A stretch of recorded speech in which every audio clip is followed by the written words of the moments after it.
Muy buenas amigas y amigos.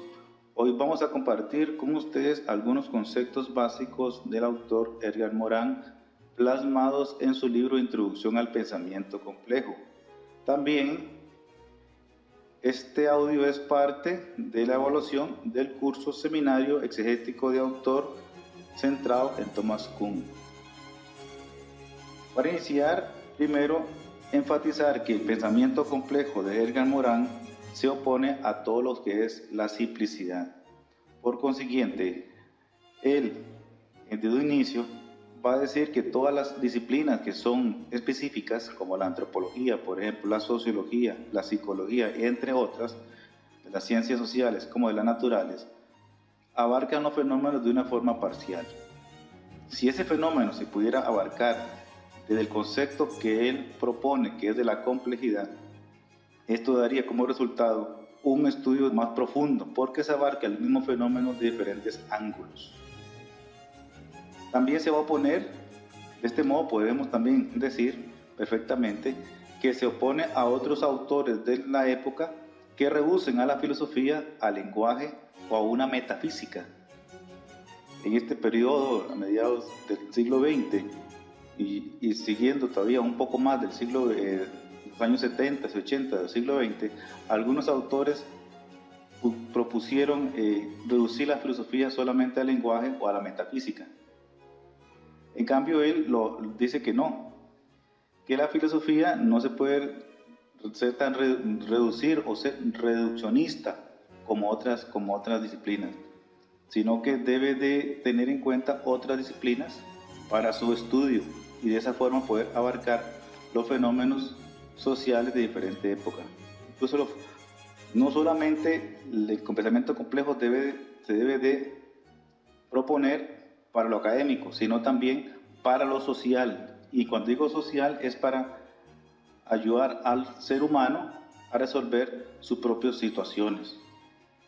Por otro lado, también hay que tener en cuenta que el paradigma de la complejidad que propone Edgar Morin es otro paradigma, podemos decir, es otro paradigma de una serie de paradigmas que se están proponiendo en el siglo XX.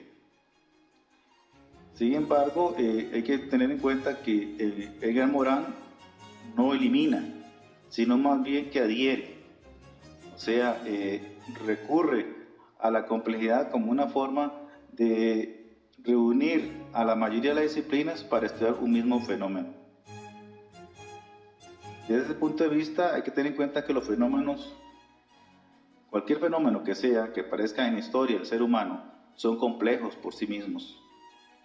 Por lo tanto, hay que aplicarle esa complejidad de una forma holística e integral. Actualmente también hay que tener en cuenta que los problemas hay que aplicarlo de una forma racional. Y Edgar Morin explica eso, que hay que hacerlo de una forma racional.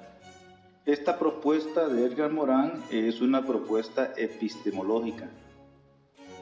Viene a abarcar algunos conceptos y situaciones que él considera vacías de la época. Hay tres aspectos básicos en esta propuesta epistemológica de Edgar Morin, que es el orden, desorden y organización. Hay una propuesta epistemológica muy clara de Edgar Morin. Hay una propuesta epistemológica de Edgar Morin que es orden, desorden, organización, el cual o este trinomio debe aplicarse a la complejidad para poder abarcarlo de una forma integral. Si se aplica este trinomio que acaba de decirles, por lo tanto, sería entonces un racionamiento inductivo según mi punto de vista. Por lo tanto, el pensamiento complejo de Edgar Morin va a llegar a conclusiones bastante racionales. Ya para ir finalizando, que es bueno también recordar que en el siglo XX diferentes autores propusieron reducir la filosofía, algunos al lenguaje, otros a la metafísica y simplemente otros acabarla en todo. Este reduccionismo lo que podría traer para el pensamiento complejo es solamente problemas, porque la filosofía podría abarcar perfectamente un problema determinado desde un punto de vista filosófico. Dejaría a ese mismo fenómeno abarcarlo de un punto de vista social para las disciplinas sociales como la antropología, la sociología, la psicología. Y si hay que abarcarlo desde un punto de vista biológico, habrían otras disciplinas directamente relacionadas con las ciencias naturales. Por lo tanto, es necesario tener en cuenta que el pensamiento complejo no discrimina en ninguna disciplina, más bien las integra todas. Es un pensamiento integral.